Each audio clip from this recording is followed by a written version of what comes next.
Welcome, everyone. Welcome to another episode of Friday at 4. Happy New Year to everyone. I hope you had a wonderful New Year's holiday. And as always, I'm with Amanda Van Deerheiden. Amanda, Happy New Year.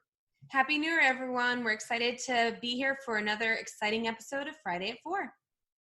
So I think what we'd like to talk about today is setting some goals. We know that, for a lot of people, it's your first day back in the office after maybe 2 weeks, a week and a half, a week, and you're catching up. Your inbox is overwhelmed. Your desk is overwhelmed.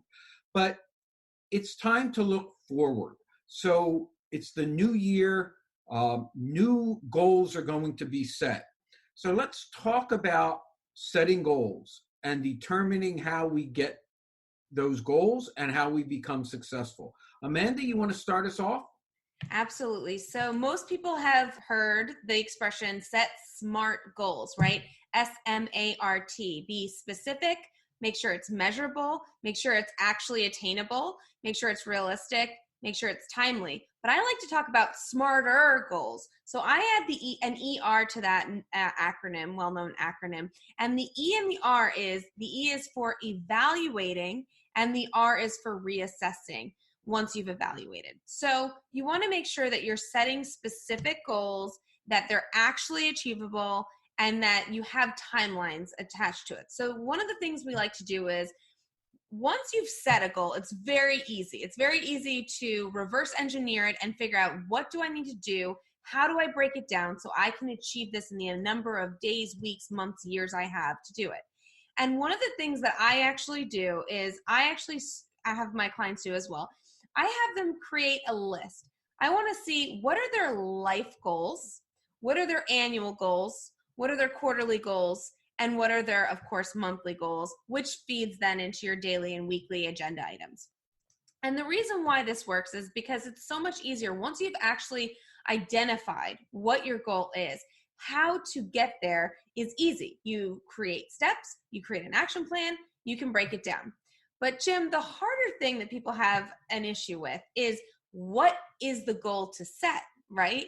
So Jim, how do you go about identifying what the goal is that you want to accomplish? Well, one of the first things that I do, and one of the first things that I teach when I'm training or giving advice to people, is I do what I call a daily diary as well as a weekly diary, and I do this for a couple reasons. I set my agenda for the day. These are goals that I expect to get done by the end of the day. Then I do something for the end of the week. And then, like you, I have my monthly goals, my quarterly goals, and my yearly goals. But how do you determine what are those goals? So I look at, in the beginning, the big picture. If a year from now, I'm having this conversation with Amanda, how do I know I've had a successful year? How can I determine that? And I determine that obviously by the goals that I set. So I look at the big picture and I say, where do I want to be a year from now? Once I figure that out, and that's both in my professional career, maybe my personal career, maybe within helping friends and family and so forth. But where do I want to be a year from now? And I think that's important. And then I work backwards. Where do I want to be 6 months from now? Where do I want to be a quarter from now? Where do I want to be next week when it comes to maybe a business deal or from a professional side? I know a lot of people, we enter the new year, and what's two of the most popular things people try to set a resolution for? Losing weight and exercising. Most people fail, right? Myself included, when it comes to that. And part of that reason is because we don't set realistic goals for ourselves on how to get there. And then we don't lay out the game plan on how to get there. But we have to be able to do that. So for me, I start out with the diary. You use a list, I use a diary. At the end of the day, I strike out what I've completed and try to figure out why I haven't completed the other items on the list, and either move them into the next year I mean, next day, next month, or so forth. That's how I go about looking at my goals. Where do I want to be at XYZ time? And once I figure that out, and for everybody it's different, but once I figure that out, like you, I work backwards. Absolutely. So what Jim's talking about is a rule of priorities. So you want to make sure to not overwhelm and put 10 things on your list for the day, unless they're very small action items. You want to make sure that usually it's 3. I've heard experts say 3 to 5, but you want to make sure. I do the same thing. I write out everything I want to accomplish, even if it's 20 things, whether it's a week, a day, etc. And then I star the top 3 priorities of the day. So if you're being intentional, right, with your priorities, it'll be easier to identify what you do. I mean, if I asked you, what did you accomplish last month? Your eyes are going to glare over. You're not going to know. But when you do these daily diaries like Jim talks about and my checklist for the day, I can easily audit myself and figure out what were my major achievements for that day, that week, that month, etc. And the way that that helps is you can start to see your progression. So one of the things Jim talked about was, resolutions failing. And that's because people don't set realistic ones, but it's also because they don't see immediate results. So one way to actually feel like you're accomplishing something before you've lost 50 pounds is to be able to check off a much smaller task, to break it down into more manageable tasks. So you want to be prioritizing correctly. You want to be making sure that you're breaking it into smaller steps so that you feel victorious, because you might have something that's set, a goal that's set for the end of the year. That's a long ways away, and it's easy to procrastinate, and it's easy to get lost if you're not looking at it every day. So that's one thing I like to always remind my clients, is that you want to keep it small and manageable, but that way it builds over time. Jim, anything to add on that piece? Absolutely. And I think a good example of that would be, look, you're sitting at your desk today, the second, third, fourth, fifth, sixth, first week in January, correct? So you say to yourself, my goal from a career perspective is to be promoted, maybe within the organization, maybe external, go try to find another position. But just saying that, while that's a good goal, is just one thing. You then have to work backwards. How do I get to that point where, number one, I can be considered for promotion, and number two, I'm actually can look back a year from now and say, I'm now promoted. I'm now in that other position. And so what both Amanda and I are saying is, and it's a term we always hear, it's baby steps. Baby steps.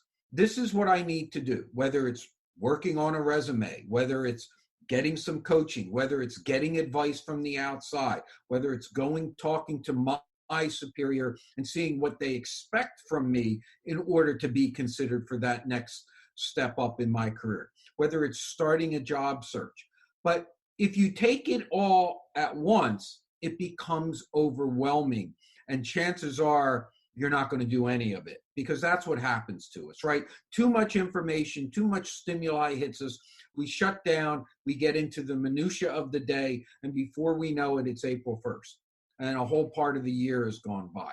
So figure out what that goal is, and then work backwards, small steps, and figure out, because that way, look, it's like a map, right? If you want to get from New York to LA, you can just drive west till you hit the ocean and then figure out if you need to go north and south, and you'll get there. But if you do small increments, the first day you need to be here, Pittsburgh, then Chicago, then Boise, then Salt Lake City, then LA, you know where you are during your trip. You can make adjustments, and you can actually then say, you know what, I'm ahead of schedule. I'm behind schedule, and you have realistic information that you're working with. And that's kind of what we're saying. Now is the time to make that map, to make that plan. It gives you plenty of time during the year to deviate from some of your choices, but you won't have to go backwards. You will figure out where you are, and you'll know why you're there. Yep, that's a perfect example. So let's say your goal is to get a new job. Well, that's not a smart goal, right? But if you break it into a specific So I want to be at this level within this organization or externally. Measurable is, how are you going to measure your success on that? Well, one of the things I'm going to do is I'm going to reach out to 5 people every week. I'm either going to apply to a job post, I'm going to reach out to a contact, I'm going to go speak to someone about the job that I'm looking for. That's easy to check off whether or not you've accomplished it or not. Is it attainable? Yes, I have time in my schedule to reach out to 5 people this week. Is it realistic? Yes, I'm ready. I have the skills. I have the qualifications. I have my resume updated. I have my LinkedIn updated. I'm ready to go. Is it timely? When do you want to achieve this by? By December 31st, 2020, I want to be in a new role within an organization. Okay, great. And then you add my little ER to the end of it. So at the end of 30 days, you've set those specific parameters. You should be evaluating. You should be saying, okay, I've spent 30 days. How many people have I reached out to? Is my resume responding to people? Are people interacting with my LinkedIn profile? You want to assess that. And then comes the R, which is reassess and say, you know what? I've been reaching out to 5 people a week and it's not enough.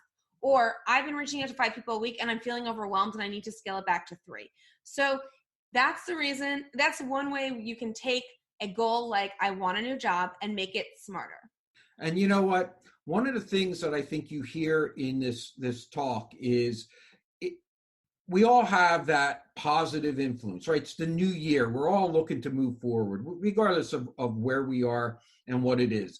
It's all fresh for us, right? There's nothing like the chance for a do-over in a new year, but it can become overwhelming. And when it does, one thing that I think Amanda would agree, I know people that I work with, both internally and externally, agree. Sometimes it really does help to sit down and talk with someone. Share your ideas for where you want to be a year from now, and talk about what you need to do to kind of get there. We're here to help. We're here to, if you feel that you'd like to just talk about your career objectives, Amanda and I and our staff are here to help you. And there are other people out there as well. But don't try to just go at it alone, because there's too many things going on during the course of our day, our week. It'll get put in the back burner. And once that happens, as we know, as you get older, time flies, and we'll be sitting here in 2021 and we'll be having the same conversation. So, Amanda, maybe you can talk about, in the time we have left, the benefits of actually verbalizing, your thoughts on and your plans on where you'd like to be. Yeah, so there's a lot of this in habit research. So habit research actually shows us that when you tell someone your commitment, you're more likely to do it because you don't want to be seen as somebody who doesn't follow through on their commitments. If you write it down, you're making a commitment to yourself. You're more likely to actually accomplish something if you write it down physically, not type it, physically write it down the old school way, paper and pen. There's also a lot of other stuff that habit research. I love habit research, as you all know by this point, but I'm happy to share that information with all of you. And like Jim said, sometimes you're not able to do it alone. And it's easy to accomplish a goal once you've set it. But sometimes the hardest thing in the world is figuring out what you want and setting a goal that is smarter. So sometimes just having someone to say, this is my goal, does that make sense? Similar to how Jim threw out there getting a new job, and then I fine-tuned it because it didn't have specific measurements around it. So if you want to share your goals with us, we want to hear what your goals are, where you're headed. And even if you just want a sounding board, we love to act as a sounding board and think through how we can better assist you. So please reach out and let us know what's on your mind, even if it's just to say hi. We love to hear from you. And Jim, I'll let you wrap it up for the day. And that's a good point. Look, we'd love to hear some of your goals, and we'd love to talk about them. We'd love to get some goals on the shows over the course of the next couple weeks. We have some exciting formats coming up. We have a new webpage that's going to launch next week, so we'll have some exciting news around that as well, which will include our calendars and other useful information. So we have internally, Amanda and I have a lot of goals that we're setting on where we want to be for the next year. But we want you guys to come along for the ride. It'll help us, and I think it'll benefit our community as well. From a positive note, our podcast last week broke our all-time record in downloads, and I can't thank everybody enough for that. Our website is www.grtas.net. That's grtas.net. Our new one will launch next week, and we'll talk about that. Please like the video, subscribe to the channel, subscribe to the podcast, and we appreciate the fact that you're giving us this time every week to come into your kind of your life and be a part of it. And we look forward to an amazing year for everyone. We wish nothing but the best for everyone in 2020. And until next week, be well.